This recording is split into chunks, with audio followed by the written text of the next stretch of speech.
Purchase limits. So purchase limits function differently in every single state. Some purchase limits are on a potency limit of manufactured goods. Others are sometimes weight-based off of manufactured goods. The common theme between all different states with their purchase limits, though, is usually concentrates, hash, edibles, topicals are all equivalent to something flower related. So what do I mean by that?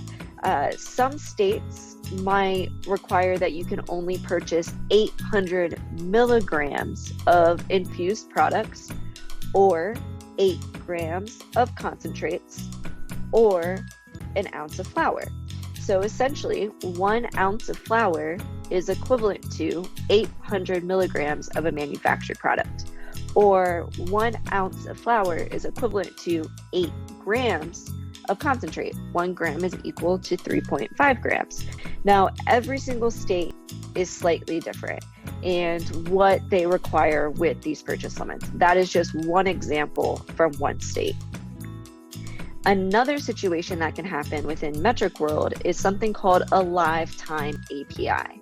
And so what that is when transactions occur in the retail space, they are reported to metric lifetime.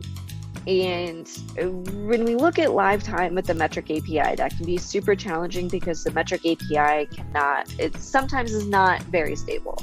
And so when it's not very stable, it can't handle all of those transactions occurring at the exact time across multiple different licenses across that state. So some states, such as Ohio, have labeled lifetime as you report to metric within 5 minutes of that transaction physically occurring within the operation. And this can be a challenge for point of sale companies. Sometimes point of sale companies will submit transactions at the end of day, or they'll do them in batches at the top of the hour. That is not compliant. If that state specifically defines lifetime as within 5 minutes of the physical transaction occurring, that transaction needs to be reported into metric virtually, that point of sale needs to meet that requirement. Another sticky point that can happen, and this is similar to like Maryland and Massachusetts and Michigan, is there might be a monthly purchase limit. So staying within that specific 30-day time period, you can only purchase a certain amount. So essentially saying you can only have X amount of transactions within that month. When this occurs, there's a lot of variables that can happen and gets even more challenging with your point of sale.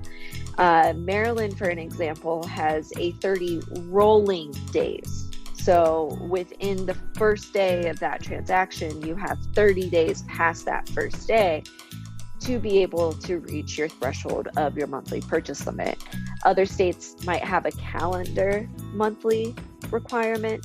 Others might use things as like a 2-week basis, like Arizona, they have a 2-week purchase limit, and that equates to a 30-day supply.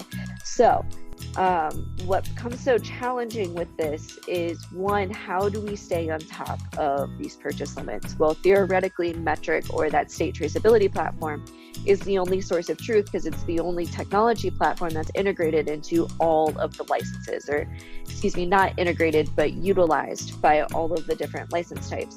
As we know, different retailers have different point of sales. So there's no way to essentially transact and retain all of that information for the purchase limits within that month.